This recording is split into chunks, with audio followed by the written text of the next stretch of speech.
¿Qué tal? Buenas noches, ¿cómo le va? Estamos aquí con Seferino Rato. Sefe, ¿qué tal? ¿Cómo te va? Muy bien, ¿Todo Eduardo. bien? Muy bien. No está Luis Novarecio, él tuvo un problema con su mamá, así que Luis, te mandamos un abrazo muy grande y ojalá que tu mamá se recupere muy pronto. Bienvenidos al primer debate sobre lo que fue el horror de la década del 70. Pasaron más de 40 años, no hubo dos demonios, hubo uno solo, la violencia. Hubo crímenes, hubo ríos de sangre, de sufrimiento en la República Argentina. Y Infobae quiere contribuir justamente al debate con distintas interpretaciones, en este y en otros temas futuros. Porque hay que pasar de la confrontación a la conversación. Y eso es lo que vamos a intentar justamente esta noche. Por primera vez en la historia de la televisión argentina van a debatir exmilitares y exguerrilleros, enfrentados en el pasado, pero hoy juntos, todos juntos, en una mesa, por memoria, verdad y justicia, pero completa. Sí, estamos en vivo. Se puede seguir por los canales de Infobae en YouTube, Facebook y Twitter. Y pueden enviar ustedes sus propios comentarios, preguntas que nosotros las vamos a hacer. Voy a presentar, ¿te parece?, a quienes participan y les agradecemos que estén con nosotros. Buenas noches a todos. Vamos a empezar de derecha a izquierda, sin connotación.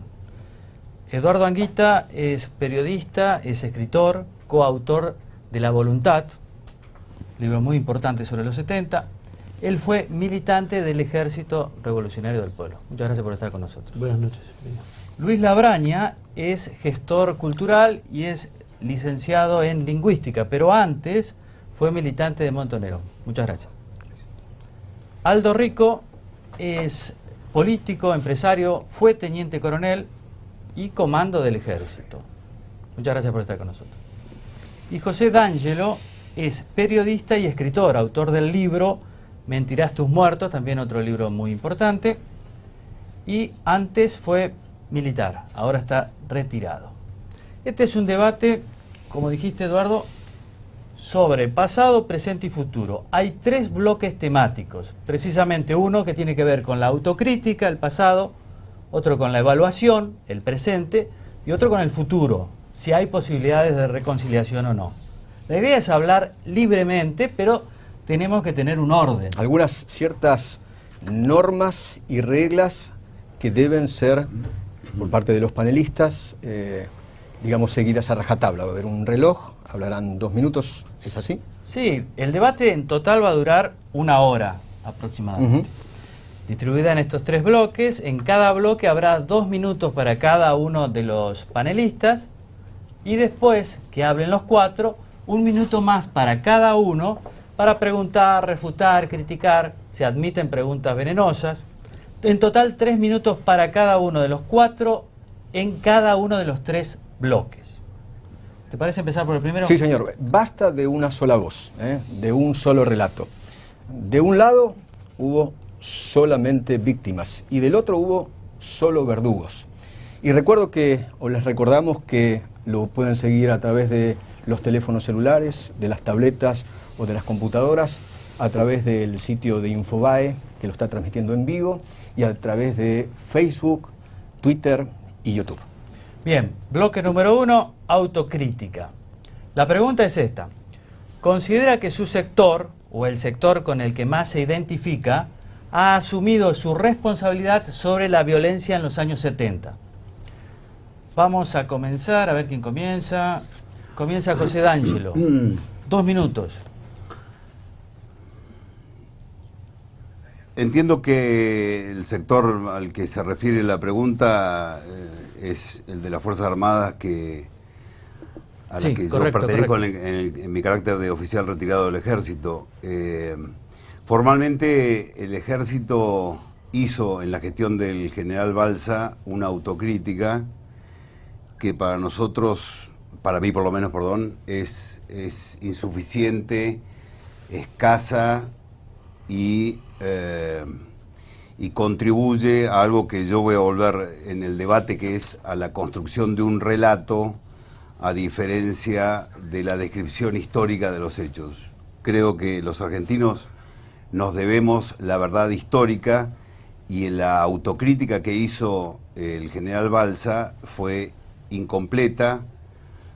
Después voy a mostrar, por ejemplo, para mostrar la realidad histórica, las cartas que alguna difusión han tenido que el general Balsa le mandó al general Videla agradeciéndole todo lo que había hecho por el ejército y augurándole que la historia iba a colocar su actuación en la historia del ejército argentino en el lugar que correspondía. Así que creo que en cuanto a autocrítica, yo creo que los militares tenemos que hacer una crítica respecto de nuestra actuación en los 70. Yo soy un oficial egresado del Colegio Militar en el 80. Yo ingresé al ejército por los 70, pero por circunstancias de la vida no participé de los conflictos. Yo ingresé en el año 75, me anoté para ingresar, finalmente terminé egresando en el 80 cuando el conflicto interno había acabado. Pero las camadas que hoy conducen el ejército, la mía, las que vienen detrás, las 6 o 7 que vienen detrás, han vivido la historia de los 70. Así que esta situación de la autocrítica yo creo que hay que hacerla. Tiempo, tiempo. Estamos atentos, ¿eh? Vamos entonces, ahora le toca a Anguita. 2 minutos, por favor. Mis primeros 30 segundos, porque quiero disentir con la presentación que hizo Infobae de esto, en el sentido que yo creo que hubo en estos años, en estos 32 años de democracia, posibilidad de expresarnos libremente, cosa que no sucedió durante la época del terrorismo de Estado. Es muy grave confundir la persecución, los secuestros, la censura abierta a la prensa y la desaparición de ciudadanos con una visión hegemónica. Creo que en todo caso lo que hubo en estos años fue una visión hegemónica porque a partir de 2003-2004 hubo un interés de buena parte de la sociedad de recuperar la justicia.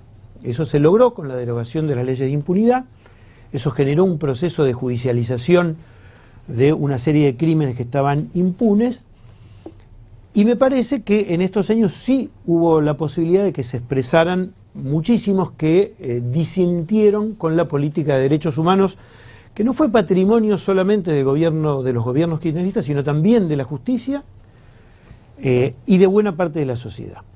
Pero yendo concretamente a la pregunta que ustedes hacían, yo creo que es imprescindible que quienes fuimos militantes revolucionarios no solamente demos testimonio de lo que hicimos sin ocultar nada, sino también que tengamos una visión crítica de esos años. Creo que han pasado muchísimos años. Yo formé parte de una organización que fue diezmada, los líderes más importantes de la organización murieron en el año 76, después quedó una figura que asumió una responsabilidad, pero no era realmente, me refiero a Enrique Gorrerán Merlo, no era la persona que lideraba la organización, y lo que él dejó como testimonio me parece muy pobre.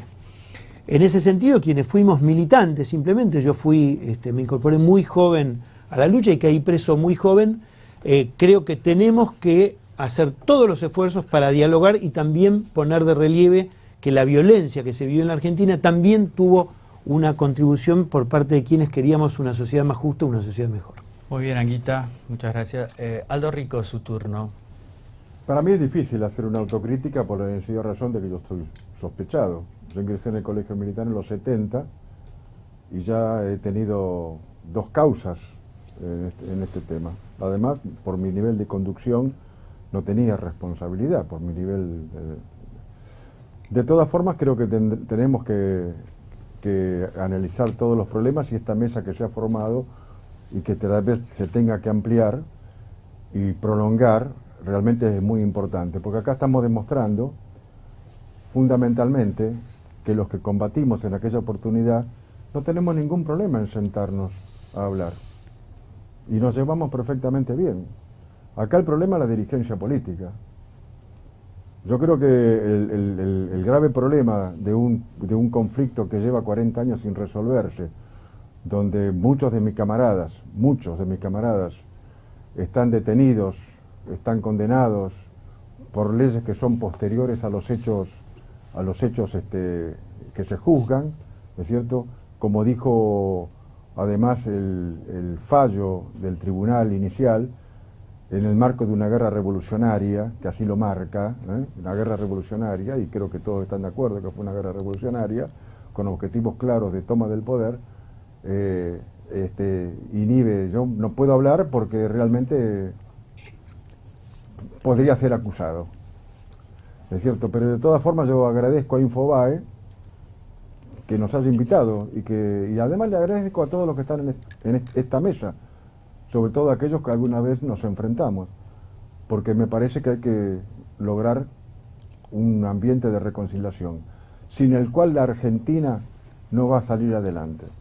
Y lamentablemente en el marco de una dirigencia que cada vez es más hipócrita, cada vez es más mentirosa y cada vez es más falaz y es incapaz de solucionar los problemas de la República. No solucionó el problema del enfrentamiento y tampoco soluciona los problemas de la pobreza, de los problemas de la educación y otros más. Muchas gracias, Aldo Rico. Labraña, su turno. Bueno, yo no me puedo arrogar la representación de las tres organizaciones a las que pertenecí, la Fuerza Armadas Peronista, Montoneros y FARC. Vengo a hablar acá como un ex miembro de las organizaciones, pero no las represento. Por mi lado no tengo una autocrítica, no soy un arrepentido. Posiblemente me analizo y me doy cuenta que hubo grandes errores y una equivocación en mi accionar.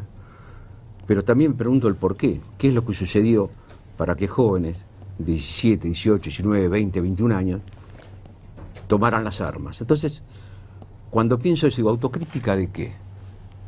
Tenemos que tener una visión de la historia, no una autocrítica. Tenemos que profundizar a ver qué sucedió para que llegáramos a ese punto.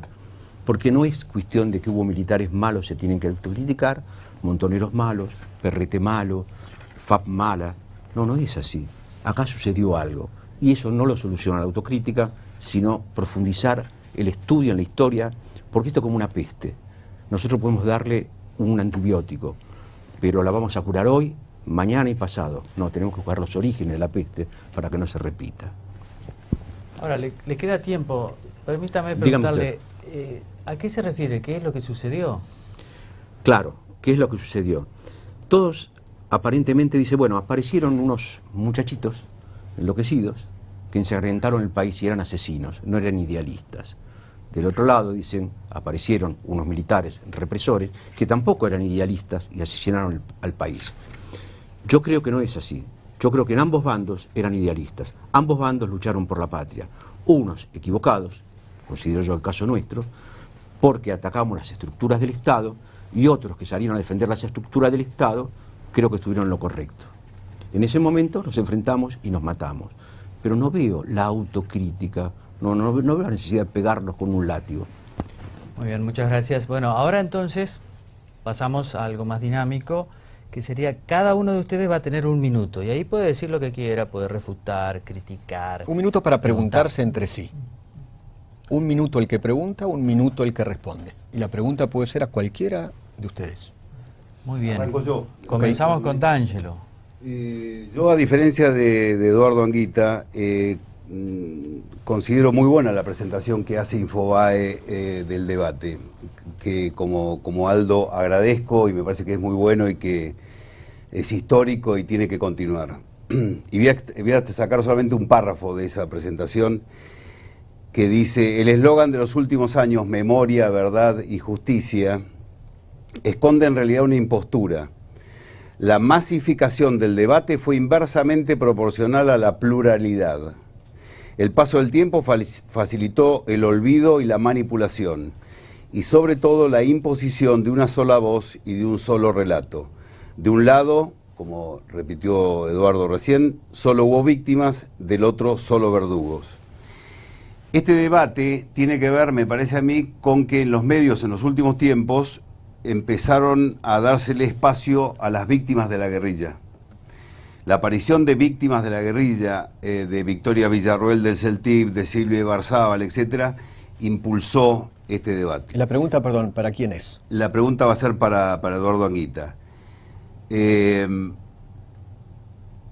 parece que una sociedad tiene que tener como objetivo para revisar su pasado y para construir su futuro, la memoria o es la verdad histórica la que necesitamos? ¿Cuál es la diferencia que ves vos entre memoria y verdad histórica?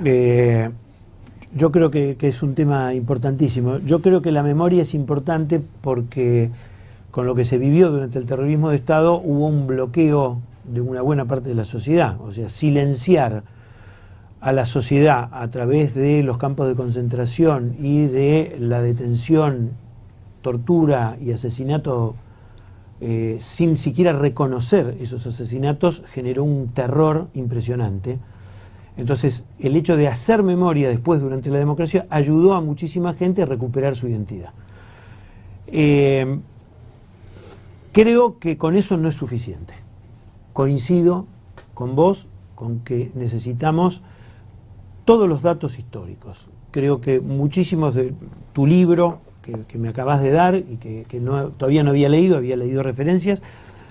Tu libro yo lo voy a leer y sé que vos has leído trabajos con los cuales probablemente no estés de acuerdo ideológicamente, pero que te nutrís de esa mirada amplia y diversa. Creo que eso tiene que ser completado, D'Angelo, con los registros de lo que pasó con los 30.000, como sostenés vos, no son 30.000, los que sean los registros que el Estado tenga, que las Fuerzas Armadas tengan, de quienes estamos buscando todavía a nuestros familiares desaparecidos. Eso va a ser una contribución al debate histórico muy importante y por eso me pliego a esto que vos decís. No solamente porque tenemos que reconocernos como argentinos, tenemos que reconocernos en la diversidad, sino también nos tenemos que reconocer en las atrocidades que en el Estado se hicieron, donde no solamente participaron militares, sino empresarios, dignatarios de la Iglesia, Tiempo, Anguita. Jueces y demás. Tiempo. Muy bien. Anguita, su turno. A mí me gustaría preguntarle a Aldo Rico, porque la verdad lo quiero decir, usted puede tener causas, pero por otro lado usted fue un soldado importante en Malvinas y usted fue un dirigente político. Soy. Bueno, pero entonces, ¿por qué habla de una dirigencia política que hoy no sirve para nada si usted formó parte y forma parte de esa dirigencia? Déjeme completarla. Usted como militar tiene una formación que le permitió, por el prestigio que tuvo en Malvinas, ganar cierto espacio. ¿Cómo piensa hoy la posibilidad de revalidar títulos en un contexto en el cual, como usted decía, tiene algunos camaradas presos, quiere su libertad y por otro lado quiere ser parte de un proceso de una Argentina mejor? Bueno, esto lo vengo haciendo desde hace muchos años. Me preocupan hoy más mis camaradas presos, porque se está dando la oportunidad de hablar de cosas que antes no se podía hablar, ¿es cierto? Porque en los últimos años, sobre todo en los años del radicalismo y del peronismo y del kirchnerismo, era muy difícil tocar estos temas. Se fueron abriendo los temas y estamos buscando otros espacios. Primero, yo no defiendo el proceso. Yo estoy pensando en mis camaradas que están sometidos a leyes que fueron posteriores a los hechos y se les niega la justicia. Pienso que están sometidos a un sistema de venganza y no de justicia. No se puede equiparar la acción de un cabo con la responsabilidad de un general. No se puede equiparar la acción de un agente con la acción de un comisario inspector o de un comisario general. ¿Y qué promueve? Discúlpeme que lo interrumpa, pero ¿y qué promueve entonces para lo que usted considera? Yo no lo comparto, pero ¿qué promueve? Lo que alguna vez firmaron antes del indulto los dirigentes montoneros en Luján. En Luján. Y lo que le dije a Alfonsín en Semana Santa del 87, solución política definitiva a las secuelas de la guerra de la subversión, o llámela usted como quiera, que despeje el tema del conflicto. Yo quiero a mis camaradas libres, ya es hora de que estén libres. No quiero que los otros vayan presos, porque tampoco sirve para nada, porque además están indultados. Pero yo quiero a mis camaradas que se les dé la libertad, ¿es cierto? Esto es lo fundamental. Quiero que se reconozcan las víctimas de los atentados terroristas, de los atentados de los movimientos revolucionarios, que son más de 15.000. Quiero que se den a conocer las listas de la CONADEP y que tiene en estos momentos los derechos humanos. Y quiero que se publiquen también todo y se transparente todos aquellos que cobran indemnizaciones o salarios, ¿no es cierto?, del Estado, porque se los considera víctimas. Eso del está terrorismo de transparentado, Estado. eso hay un registro. No está transparentado. No está transparentado. Tenemos casos de que no está transparentado y sabemos que hay muchos casos de gente que cobra y está viva o no murió como dicen que murió en combate. ¿Mm? Y además quiero que se conozca bien que si los movimientos revolucionarios eran jóvenes idealistas, también nosotros éramos jóvenes idealistas. Y esos jóvenes idealistas revolucionarios mataban y asesinaban y ponían bombas y mataban a inocentes. Y quiero que se termine todo el proceso de educación, ¿no es cierto?, sobre los chicos de la República Argentina, donde se reivindica el accionar del revolucionario y se olvidan de las Fuerzas Armadas. Porque las Fuerzas Armadas terminaron con ese sistema.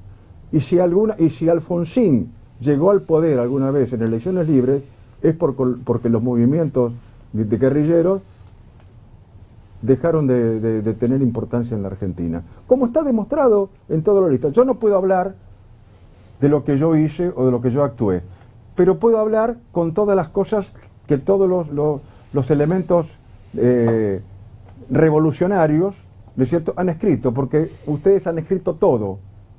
Han escrito de todo, han escrito hasta las barbaridades que hicieron. Pero hay que entender que así es la guerra.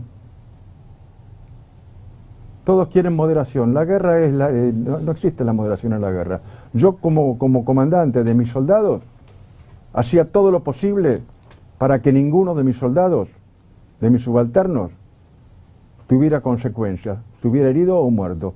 Para eso hay que desarrollar sobre el enemigo el máximo poder de combate. Esto es así y en todo el mundo y en todas las guerras. Perdón, una pregunta para Anguita respecto a lo que decía recién Rico, para Anguita y para Labraña. ¿Hubo una guerra? Yo lo dije varias veces, no hubo una guerra en la Argentina y quienes formamos parte de la lucha creíamos que estábamos en guerra. Parece una paradoja, pero si uno lee, y acá D'Angelo trajo periódico de la Estrella Roja, eran partes de la guerra revolucionaria. Cuando uno termina este proceso y ve el contexto en el que se vivía de Guerra Fría, muchos de los revolucionarios creíamos que promoviendo la idea de estar en una guerra revolucionaria íbamos a ganar más adeptos. Y en realidad lo que hicimos fue entramparnos en algo que militarizó un conflicto que era de base política. La historia de la Argentina fue la historia de la lucha del peronismo. Después del 55, una resistencia que era sindical, social y política, y a veces de resistencia armada. Nosotros la militarizamos y eso creo que ayuda a cierta deformación. Labraña. Sí, yo querría preguntarle a Anguita y también contestar lo que está diciendo él. Una de las cosas que me intriga es por qué el uso del cliché del terrorismo de Estado, cuando la palabra, digamos, terrorismo de Estado no es una figura jurídica. Me suena más como, digamos, un epíteto, como una agresividad para hablar. Y si nosotros hablamos de terrorismo, tenemos que pensar, digamos, que antes del proceso militar también hubo, supuestamente, un terrorismo de Estado. No tenemos que olvidar la AAA. Pero tampoco nos tenemos que olvidar que nosotros iniciamos una escalada por la toma del poder, que eso implica una guerra revolucionaria, para tomar las estructuras del Estado. Si nosotros lográbamos tomar las estructuras del Estado, en nuestra concepción de guerra revolucionaria, podríamos haber desarrollado un socialismo. En el caso del RP, el socialismo, en el caso nuestro, un pseudo-socialismo nacional. Pero nosotros sabemos perfectamente, porque también es un cliché decir que la guerra es la continuación de la política por otros medios, tenemos que reconocer que fue una guerra. Pero no es el problema de si fue o no fue una guerra. El problema, vuelvo a insistir, es por qué la política falló y nos llevó a la guerra. Tiempo, Labraña. Ahora, Labraña, ya que estaba tan locuaz sobre ese tema, ustedes si ganaban, si tomaban el poder, ¿iban a implantar qué? ¿Una dictadura, la cubana o qué? Yo creo que conociendo las características argentinas y viendo la inmigración nuestra, digamos, nuestra herencia ideológica, yo creo que los fusilamientos hubieran sido o como en España o, por qué no, como Stalin. O sea, miles.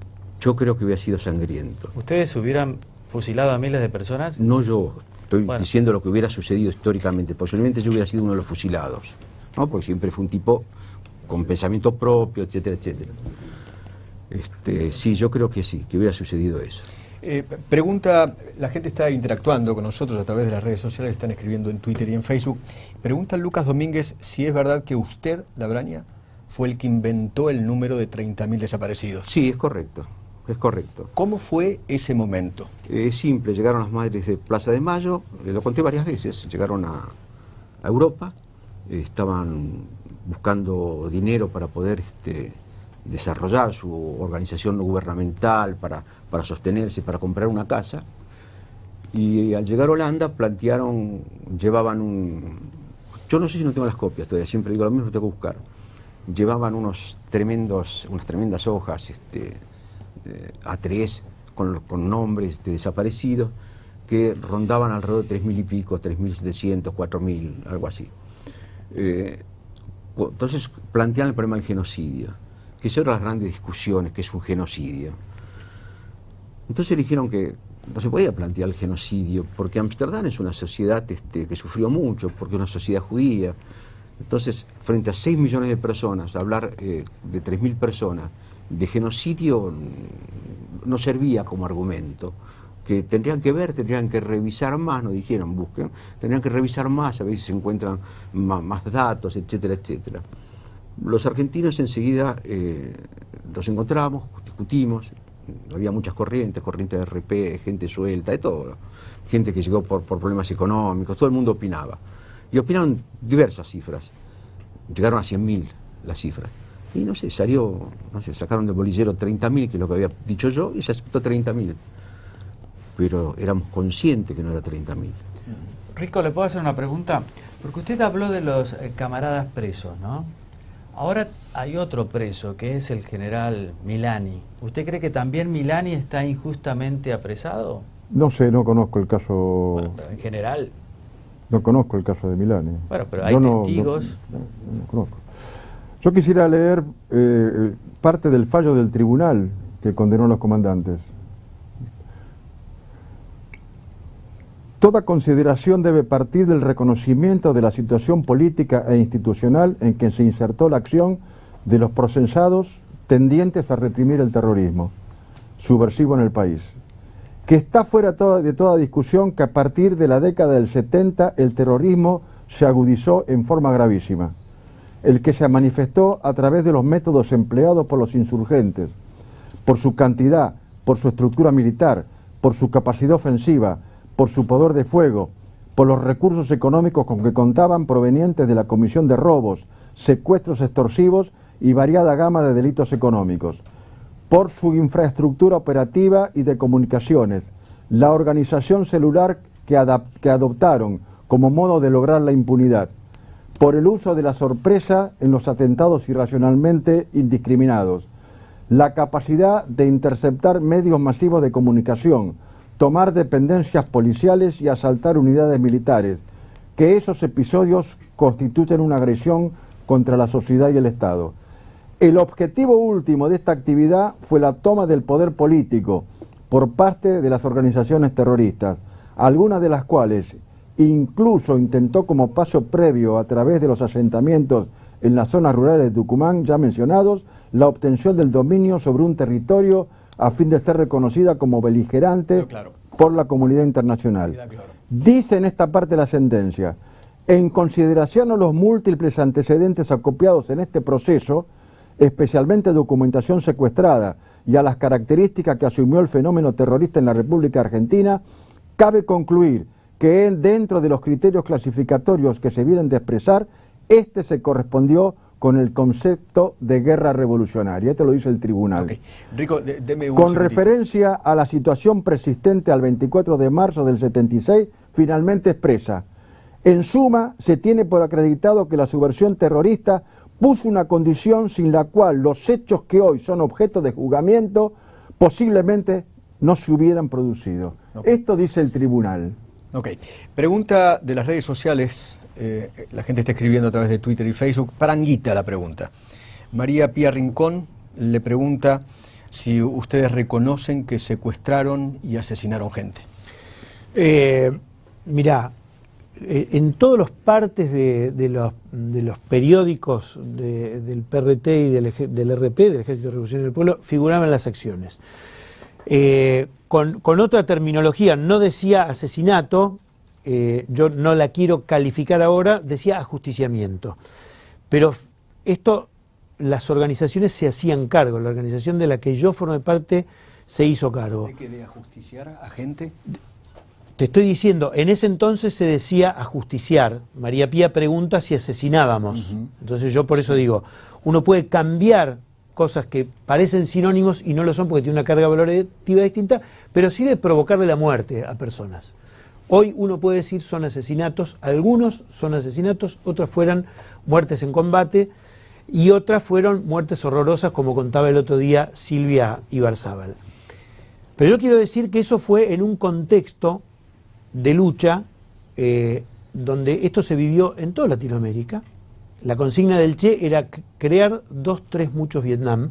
Muchísimos jóvenes creímos que ese era el camino, muchísimos jóvenes creíamos que tomábamos las banderas de San Martín y Bolívar, y yo creo que en buena medida esto es parte del debate de la historia que decía D'Angelo. Ahora quiero decir también, porque acá escucho que Labraña dice el terrorismo de Estado es, como dijiste, es una entelequia. Terrorismo de Estado fue haber secuestrado en campos de concentración y torturado hasta el asesinato a miles de personas. Eso no es terrorismo de Estado. Eso es terrorismo de Estado, esos son crímenes de lesa humanidad y eso es un plan sistemático.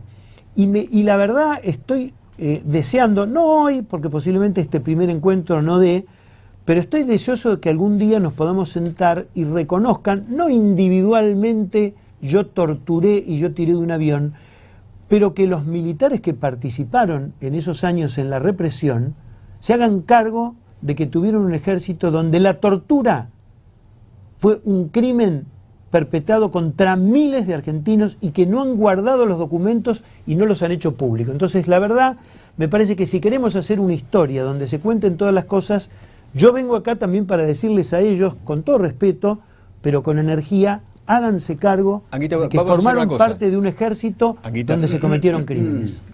Responda, Rico. No, no es así, pero bueno. ¿No torturó el ejército? Sí, me refiero que no simple. Otra vez le vuelvo a decir, yo no puedo hablar del tema, porque yo no estoy indultado, ¿me entiende? Lo que me llama la atención es que únicamente esté allá la foto de la Junta Militar cuando la guerra revolucionaria comienza en un gobierno constitucional. ¿Qué decía D'Angelo? Yo la verdad que estos primeros rounds, este primer round me permitió encontrar la distancia del combate y demás. La verdad que estoy un poco desilusionado con Anguita. Combate eufemísticamente. Sí, sí, por supuesto, combate, intercambio de ideas. Estoy un poco decepcionado con Anguita. Yo pensé que su respuesta respecto de si la memoria, que es plastilina y que se puede moldear para el uso político en cualquier momento de la historia, como ha hecho el último gobierno, y ha utilizado el aparato educativo para hacerlo, se contradice claramente con la historia. Por eso ustedes van a ver, si la cámara enfoca, que yo tengo un montón de papeles, porque yo dudo de mi memoria es absolutamente frágil. Entonces yo le voy a decir a Eduardo Anguita, le voy a refrescar, por ahí no lo recuerda, algunas cuestiones que están sacadas de la historia. El hijo de Jorge Macetti, el guerrillero que vino a preparar la venida del Che Guevara, escribió un libro, el hijo Jorge Macetti, compañero de militancia de Anguita, escribió un libro que se llama El furor y el delirio, y este hijo directo de la Revolución Cubana, acá tenemos que hablar de Cuba, no podemos dejar de hablar de Cuba, Este hijo directo de la Revolución Cubana, en su libro El furor y el delirio, digo hijo directo porque se crió en Cuba, porque después militó en el ERP, porque después fue a combatir en el Frente Sandinista de Liberación en Nicaragua. Jorge Massetti, hijo, dice: hoy puedo afirmar que por suerte no obtuvimos la victoria, porque de haber sido así, teniendo en cuenta nuestra formación y el grado de dependencia con Cuba, hubiéramos ahogado el continente en una barbarie generalizada. Una de nuestras consignas era hacer de la cordillera de los Andes la Sierra Maestra de América Latina, donde primero hubiéramos fusilado a los militares, después a los opositores y luego a los compañeros que se opusieran a nuestro autoritarismo. Esto se condice con otro documento que tengo acá, que es una conferencia de prensa que dan Quieto y Firmenich en junio del 73, gobierno de Cámpora. Lo publica la revista Militancia, dirigida por el después secretario de Derechos Humanos Eduardo Duhalde, en donde le preguntan a Firmenich, ¿cómo van a controlar desviaciones del gobierno de Cámpora, que recién iniciaba? Entonces Firmenich contesta: nosotros, como organizaciones políticas militares, vamos a controlar las desviaciones y traiciones, serán pasibles de las medidas punitivas que establezca la justicia popular. Y Quieto le pregunta si van a dejar las armas, otro periodista, y Quieto contesta: vamos primero a señalar a los enemigos, que enumera toda la lista de enemigos, y dice a todos aquellos que conspiren contra el cumplimiento del programa de liberación. A ellos se los combatirá por todos los medios y en todos los terrenos necesarios, por la acción de masas y por la acción armada, tanto de masas como de comando. Tanto Quieto como Firmenich dicen que no les importa nada la democracia reconquistada y que ellos tienen el poder de las armas, lo mismo que avisaba Massetti en su libro. Sí. Un segundito. 30 segundos para usted para contestar esto. No, simplemente para refrescarle a D'Angelo que yo no estoy para nada decepcionado con el hecho que podamos decirnos las cosas. No me hago ninguna fantasía respecto de que lleguemos acá a acuerdos. Me parece importante que los televidentes puedan ver esto, pero le quiero recordar a D'Angelo que en la voluntad están registrados los documentos no seleccionados para que los revolucionarios de los 70 contaran sus hazañas, sino para reflejar los hechos crudos. Rico trajo la voluntad, la puede citar, y en muchas cosas parecen pelotazos en contra. Tiempo. Porque fue la historia, precisamente lo que tratamos de reflejar en ese libro. Tiempo, Anguita. Tratemos todos de respetar los tiempos. Hay mucha interacción de los televidentes a través de los teléfonos celulares, a través de las tablets, a través de las computadoras que nos están viendo en vivo en estos momentos, a través de Facebook, de Infobae.com, de Twitter. Agradecemos mucho a Facebook, a Twitter, a YouTube, ¿no? Hay mucha interacción, la gente está mandando muchos mensajes. Por ejemplo, Martín Ansardi en Facebook dice: Anguita debería estar preso, pero yo le recuerdo que usted ya estuvo preso, ¿no? ¿Cuánto tiempo? 11 años. 11 años. ¿Por qué crímenes cometidos? ¿Por qué la condena? Por el asalto al Comando de Sanidad del Ejército en septiembre del 73. Ajá. Contémosle a los más jóvenes en 30 segundos cuánta gente murió, quiénes murieron, qué pasó. Ahí hubo una sola muerte del teniente coronel Duarte Ardoy, cuya autoría nunca se probó porque fue al final cuando nosotros rendimos el cuartel, que lo habíamos tomado, y en el momento que estábamos saliendo se produce la muerte del teniente coronel Duarte Ardoy. Okay. Y digamos que no fuimos condenados por eso, sino por la toma del cuartel. Bien, vamos a ir al segundo bloque. ¿Vamos al segundo bloque? Pero el contexto es que ahí estaba por ganar Perón, claro. Gobernaba el peronismo, es decir, la idea había renunciado Cámpora y estaba Lastiri de presidente. O sea que ustedes ahí consideraban gobierno que democrático. Una democracia burguesa, digamos. Eso era lo que decían los periódicos del momento, y yo con los años, lo he dicho más de una vez, he dicho que eso fue un error grave. No fue un error común, fue un error grave. Okay. Atacar un cuartel en democracia Eduardo, fue... 30 segundos, por favor, que quiero pasar al segundo tema. El que le da la respuesta histórica a lo que pensaba Anguita es el general Perón, que en enero del 74, cuando el ERP intenta tomar un cuartel para conseguir armamento para combatir al gobierno del general Perón, el general Perón dice en una carta que es bastante conocida, pero es muy buena esta frase: lo saca de la historia. A ustedes lo saca de la historia. Eso que vos considerás un error, esto es, quedaron fuera de la historia por esta frase de Perón. teniendo en nuestras manos las grandes banderas o causas que hasta el 25 de mayo del 73 pudieron esgrimir. La decisión soberana de las grandes mayorías nacionales de protagonizar una revolución en paz y el repudio unánime de la ciudadanía, estas dos cosas harán que el reducido número de psicópatas que van quedando sean exterminados uno a uno para el bien de la República. Tiempo. Les agradezco mucho. Vamos al bloque 2. Vamos con el tema de la evaluación. Nuestros panelistas, nuestros invitados tendrán que contestar todos a esta pregunta.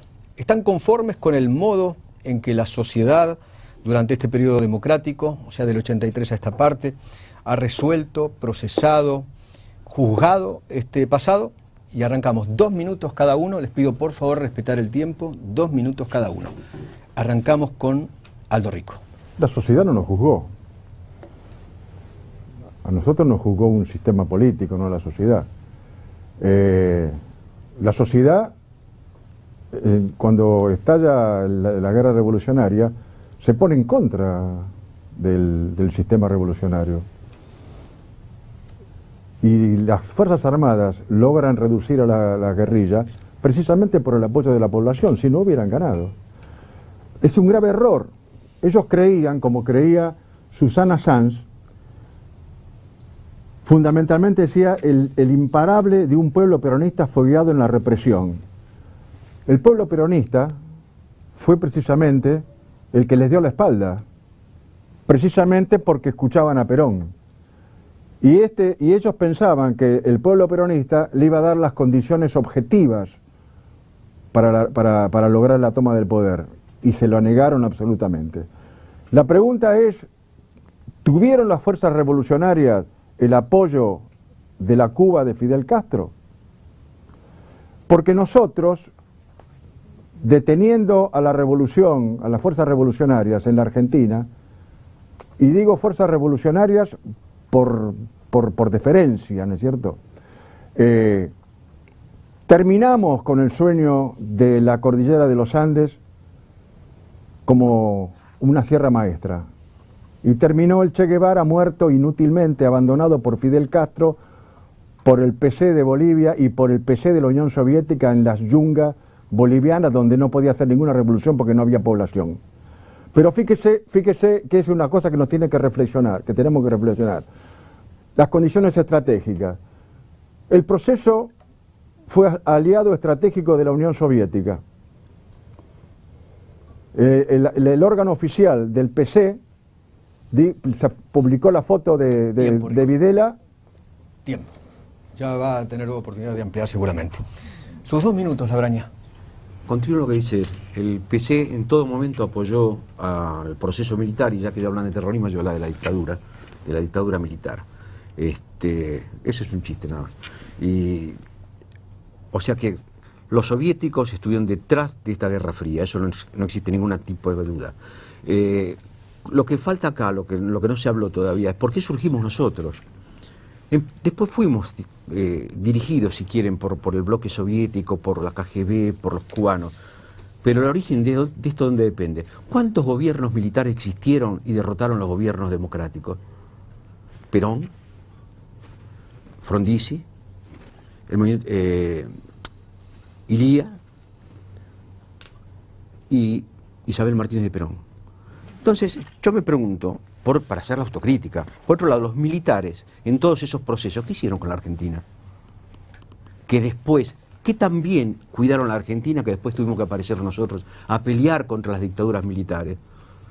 Esa es una pregunta que le hago a todos ustedes, ¿no? Y a vos también, Anita. Dejamos la pregunta para otro momento.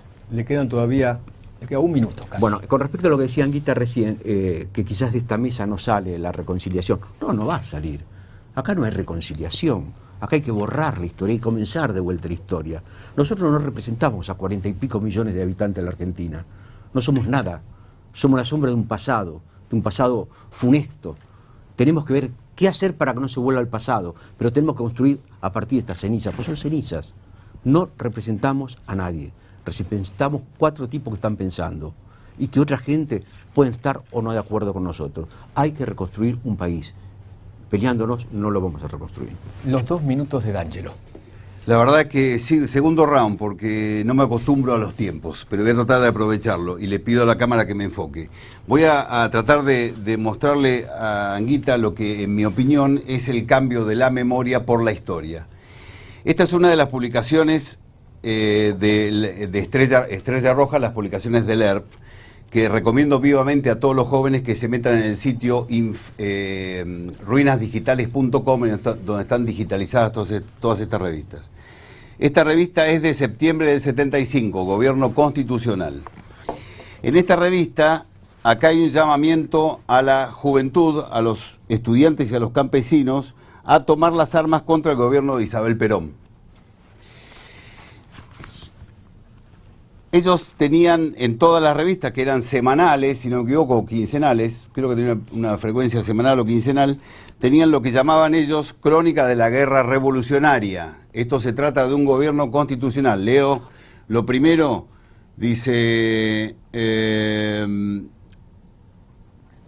expropiaciones, un comando atacó con armas de fuego al destacamento tal, todos sus delitos reseñados contra un gobierno constitucional. Ajusticiamiento, hablando de ajusticiamiento, acá describe un ajusticiamiento, que es una palabra complicada, creo que Eduardo Anguita va a tener que cambiarla después con otro ejemplo que voy a dar. Acá se refiere al ajusticiamiento de un jefe policial de la democracia, un jefe policial del gobierno constitucional de Isabel Perón, y describe sencillamente que se acercaban dos autos, le metieron unos tiros y ya está, ese es el ajusticiamiento. No le dieron derecho de defensa, no lo probaron ningún delito, nada, lo ajusticiaron. Pero lo peor de todo es que en la contratapa se rinde homenaje a 3 combatientes de la guerra popular. Si Eduardo Anguita dice que no hubo una guerra y que él reflexionando dice que esto era una trampa, en realidad era algo que estaban pensando, que sí, que no, era una guerra, ellos lo planteaban como una guerra. 3 combatientes, describo la acción, lo dice acá. Tiempo. Septiembre del 75, en una casa operativa en Florencio Varela, tenían secuestrado... Tiempo. Después lo continúa si quiere. Tiempo. Respetemos. ¿Cómo no? Respetemos los tiempos. Anguita, 2 minutos. Primero, para seguir con lo de D'Angelo, yo usé la palabra ajusticiamiento porque tengo memoria de la historia. Entonces, antes cuando una televidente dijo asesinatos, María Pía dijo asesinatos, yo dije, en ese entonces usábamos la palabra ajusticiamiento. Así que yo trato de ajustarme a los hechos, porque en la Argentina, y en esto coincido con Labraña, vivimos demasiado dolor y vivimos una tragedia muy grande. Efectivamente, estas páginas, como lo reflejamos en La Voluntad en los años 90, donde además de privatizaciones hubo mucha gente que quiso conocer la historia, Caparrós y yo nos encerramos 3 años para escribir una historia. Lamento que D'Angelo no traiga partes de los campos de concentración, de La Perla, de Campo de Mayo y de los cientos de centros clandestinos de detención donde se torturó y se asesinó gente y se la tiró de los aviones, porque todavía estamos buscando a esas personas. Dicho esto, que forma parte del conflicto que todavía nos pesa humanamente, políticamente, quiero decir que yo quiero salir de la tragedia. Quiero un país mejor. Quiero un país donde nos podamos decir estas cosas y sobre todo que tengamos memoria de algo muy importante. El 24 de marzo se volteó a un gobierno con miles de defectos, pero que tenía previsto llamar elecciones. Pero Anguita, lo querían voltear ustedes antes. Sí, no. Sí. En otros países, como Colombia, las Fuerzas Armadas no tomaron el poder junto a José Alfredo Martínez de Hoz, uno de los hombres más ricos de la banca, vinculado a Estados Unidos, vinculado a la banca. Entonces, acá no es solamente una dictadura militar, acá fue una dictadura cívico-militar con un grupo de empresarios que en febrero del año 76, a través de la PG, dijo, derroquemos al gobierno. Tiempo. Y constituyeron... ¿Constituyeron? Y constituyeron un grupo minoritario que arrasó con el país. Ok. Pregunta para D'Angelo. ¿Usted reconoce que hubo un plan sistemático de desaparición de personas, de tortura, de robos de bebés, etcétera? Ya lo había dicho Aldo en otra contestación pública. me parece una discusión lingüística absurda, si hubo un plan, no hubo un plan, si fue sistemático o no se fue sistemático. Sé que tiene una connotación jurídica el asignarlo como sistemático. Lo que sí sé es que hubo un plan sistemático para terminar con los combatientes guerrilleros. Eso sí hubo un plan sistemático, en donde se emplearon procedimientos de combate y procedimientos reñidos absolutamente con los derechos humanos. Por ejemplo, tortura, desaparición de personas, robos de bebés, sí, campos de concentración. Sí, digamos, es ese discurso tiene una carga. Campos de concentración son centros de detención centros de detención de detenidos, ¿no es cierto? Ellos lo llamaban cárcel del pueblo. Ahora se lo llama centro de detención clandestino, ¿verdad? Eran lugares de reunión de detenidos. Creo que el golpe militar, el plan sistemático fue derrotar a un plan sistemático que era la obtención del poder.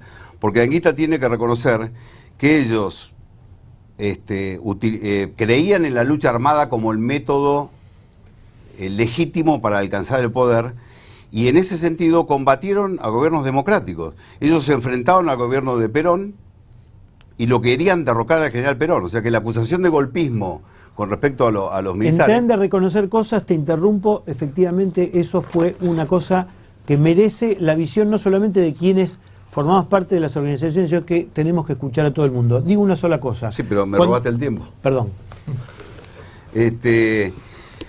Hay que volver a la historia, y es complicado. Este es el único afiche que yo conozco del golpe militar. Este es un afiche de bienvenida a los militares. Este es el único afiche que yo conozco que se hizo el mismo día del golpe militar. Esta es la tapa de ese diario que festejaba porque decía, Junta Militar para reorganizar a la nación. Había otros periodistas que decían, el pueblo de la nación argentina agradece a sus Fuerzas Armadas haber puesto fin a un vasto caos que anunciaba la disolución del país. El diario primero era de Héctor Timerman, el canciller de Cristina Kirchner. No, Jacobo primero en la tarde, el diario primero que mostré es La Tarde de Héctor Timerman. Héctor Timerman era el director que sacó un afiche del golpe. Sí. La reflexión posterior es de la tapa de La Opinión de Jacobo Timerman. Entiendo que hubo un plan para derrotar a las organizaciones armadas y ganamos. Ese plan se ganó. Y como decía Perón le dijo en la carta esa que le di un pedazo, dijo, el objetivo de estos extremistas es el pueblo argentino. Ese es el objetivo de los extremistas. Perón ordenó a las Fuerzas Armadas exterminarlos para el bien de la República, y las Fuerzas Armadas ganaron ese combate. Ahora, yo recuerdo cuando le entrevisté a Videla para este libro, Disposición Final, D'Angelo, él habla incluso de que hubo un plan sistemático, y era el curso de acción número 4 aprobado por Luder, presidente interino en el momento, y habla de que torturaba al ejército. No enseñaban a torturar, pero sí que tenían una misión de franceses, desde fines de los 50 en el Estado Mayor, que les enseñaba a torturar. ¿Vos qué pensás a eso? Te repito, creo que sí. Creo que efectivamente deben haber existido torturas que condeno. Pero eso es una parte de la historia. Las organizaciones guerrilleras... Perdón, voy a terminar lo que no terminé antes. Estaba relatando esta diferencia entre la memoria, entre la construcción de la memoria y la historia. Y vuelvo sobre el tema. Esto dice, en una casa organizativa del ERP, en una casa operativa del ERP, Gobierno Constitucional, 3 compañeros, estos apellidos que están acá, Martínez, Mogensen y Montoto, tenían en una cárcel del pueblo, centro clandestino de detención o como quieras llamarlo, Anguita, secuestrado a un empresario, seguramente era un secuestro extorsivo porque iban a pedir plata por él. Lo rodean las fuerzas policiales y lo matan. Dice, nuestros compañeros, luego de ajusticiar al ejecutivo de Isaura, sostuvieron un desigual combate. Solo la muerte pudo quebrar su resistencia. ¿Se entiende esto? ¿Se entiende? Sí. ¿Esto es la descripción de un hecho? Bueno, ¿cuál es la construcción del relato? En los informes de la Secretaría de Derechos Humanos, estos tres militantes del ERP figuran como víctimas de la represión ilegal del Estado. Okay. Figuran como asesinados, sí. Se los coloca como arquetipo para la sociedad argentina. Estos son los jóvenes idealistas y además se autoriza a sus familiares a cobrar una indemnización. Le agradezco, D'Angelo. Pregunta en las redes sociales, en Twitter en estos momentos, pregunta Miguel de Estrada, en Twitter. Paranguita, una pregunta para Paranguita. ¿Usted tiene hijos? Sí. Sí.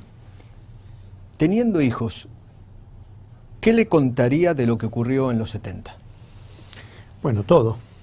El hecho de describir la voluntad, donde está contado incluso el copamiento del Comando de Sanidad del Ejército, no tengo nada que ocultar. Creo que pensar que uno a sus hijos no le puede contar que torturó y que tiró de los aviones a personas es una carga muy pesada que tienen muchos militares. E invito a muchos militantes y a muchos militares a que realmente podamos hacernos cargo cada uno de lo que hizo. Pero además invito a muchísimos que en esos años buscaron el lucro, reprimiendo no solamente a militantes, sino a sindicatos, cooperativas, empresas pymes, es decir, lo que yo creo que fue la destrucción sistemática de una Argentina que empezó en el año 83 muy débil. Bien. Vamos a la parte final. Estamos ya en el final de este espectacular debate sobre la década del 70. Único. Inédito en la televisión argentina. 1 minuto para cada uno de los panelistas. Arranco por Rico, solamente a modo de conclusión del día de hoy, de este debate. 1 minuto, les pido por favor respetar el tiempo. Está bien. Arrancamos con Rico. Tengan en cuenta que yo hablamos por lo que dijeron ellos, que está todo escrito. Todos los crímenes que cometieron están escritos. Yo también le podría hablar a mi hijo si fuese impune, pero no soy impune, no tengo impunidad. Además no tengo nada que confesarle, pero otro tema. Vamos a hablar lo que dice Caparrós, que escribió este libro, La voluntad, con Anguita. Tiene 30 segundos. La subversión marxista, o más o menos marxista, de la que yo también formaba parte, quería sin duda asaltar el poder en la Argentina para cambiar radicalmente el orden social. No queríamos un país capitalista y democrático, queríamos una sociedad socialista, sin economía de mercado, sin desigualdades, sin explotadores ni explotados, y sin muchas precisiones acerca de la forma política que adoptaría, pero que sin duda no sería la democracia burguesa que condenábamos cada vez que podíamos. Vi que Firmenich dijo por TV que los montoneros peleábamos por la democracia. Mentira cochina. Así se llama el artículo. Mentira cochina. Entonces escribí que creíamos muy sinceramente que la lucha armada era la única forma de llegar al poder y que falsear la historia era una forma de volver a desaparecer a los desaparecidos. D'Angelo, 1 minuto. La verdad es que me sorprende lo corto del tiempo. Voy a aprovecharlo para decir esto. Bueno, exacto. Esto es un ajusticiamiento hecho por los compañeros de Anguita.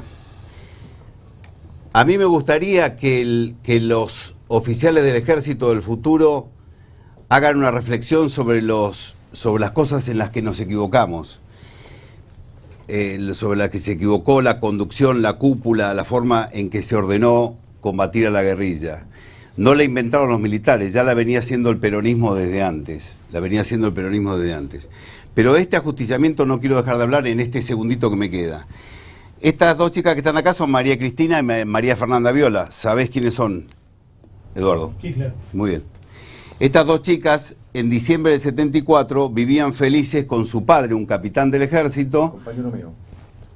Un capitán del ejército, María Fernanda, María Cristina, Mavi la mujer y Humberto Viola, el jefe del regimiento. el padre capitán. El ERP decidió asesinar al capitán y no le importó nada que estuviera María Cristina y María Fernanda. Los compañeros de Anguita ajusticiaron a María Cristina Viola, de 3 años, dejaron con una bala en la cabeza a María Fernanda Viola, mataron al padre, y la madre, este es el velorio de su hija de 3 años y de su marido, de María Cristina Viola. Hoy, uno de los asesinos juzgados por el crimen de María Cristina Viola recuperó la libertad en 1987, cobró una indemnización por haber estado preso y hoy cobra una pensión que es el doble de una jubilación mínima por haber asesinado a una chica de 3 años. Esto es historia, el resto es memoria. Me perdí, murió la nena y el... María Cristina murió, la más chiquita de 3 años, María Fernanda recibió un tiro en la cabeza, tuvo que ser sometida a 7 u 8 operaciones y el padre fue rematado en el suelo. Bien. No estaba armado, un domingo a la tarde. ¿La Braña? Bueno, yo creo que el camino de la concordia no es tirarnos carpetas, a ver quién fue más malo, quién fue el más perverso. Yo creo que acá estamos perdiendo el objetivo. Acá hubo mucha sangre, mucha guerra, hay prisioneros políticos, hay gente desaparecida, hay víctimas de ambos lados que lloran, que todavía sus muertos. Y no comprendemos que todo esto es el epifenómeno de un largo proceso en la historia argentina. Si nosotros no nos dedicamos a ver qué pasó en la Argentina, por qué se produjo esto, esto se va a repetir. Y la Argentina fue, durante el siglo XX fundamentalmente, con toda la inmigración, con todas las concepciones ideológicas, anarquista, nihilista, socialista, fascista, un componente que todavía no cuajó. Nosotros no tenemos una grieta, como se dice ahora, sino que tenemos una falla, como una falla geológica, es decir, donde continuamente chocan las capas y hacen eclosión. Creo que tenemos que apuntar a buscar ver eso y en el futuro qué es lo que hacemos por el país. No nos sirve de nada hablar de los muertos, hablar de los desaparecidos. No podemos, hay un montón de viejitos que están muriendo, que en una época fueron enemigos nuestros, que posiblemente me hubieran cortado en pedazos mediante un avión, pero se están muriendo a 80, 90 años y representan a una familia militar de 2,5 millones de personas. Es decir, el problema no es jurídico, el problema es político. Hay que resolverlo. Gracias. Anguita. Vivimos en una sociedad desigual. La sociedad de los años 70 era desigual, pero era infinitamente mejor de la que tenemos ahora. Había 5% de desocupación, 6-7% de pobreza. Ahora vivimos en una sociedad donde el 6 o 7 es de indigentes probablemente y tenemos más de 30% de pobres. No quiero que los jóvenes que hoy están viviendo desesperanza vivan un conflicto armado. No lo quiero decididamente. Estoy dispuesto a jugarme la vida por una causa noble, estoy dispuesto a luchar, pero no quiero que haya víctimas de ningún tipo. Y temo que en una sociedad donde las cosas se están poniendo duras, haya mucha gente en las instituciones de seguridad, en las Fuerzas Armadas y también en grupos de organizaciones sociales que crean que esto puede repetirse. No lo quiero. Quiero enérgicamente que todo lo que D'Angelo sobre todo pudo mostrar y que yo no refuté porque está publicado por los periódicos de la época, también lo podamos ver dentro de unos años publicado con los documentos que seguramente muchos miembros de las Fuerzas Armadas tienen escondidos y que hoy las madres y abuelas de Plaza de Mayo siguen buscando a sus seres queridos. Muy bien, muchas gracias. ¿Y vos qué comentario haces? Para mí fue un lujo participar de este debate con estas 4 personas. La verdad, yo sinceramente considero que esto es un lujo para la televisión argentina.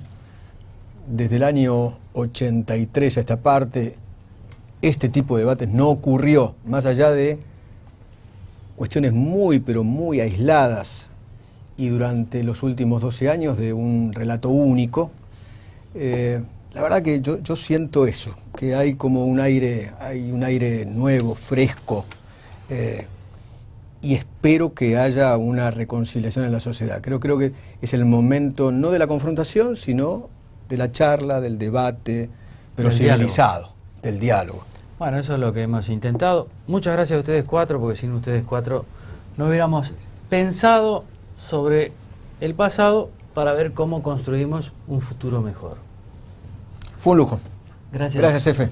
Gracias. Un abrazo muy grande para nuestro querido amigo Luis Novarecio, que la está pasando muy mal con su mamá en Rosario. Gracias a todos aquellos que nos hayan visto a través de infobae.com, a través de Facebook, de Twitter y de YouTube. Gracias.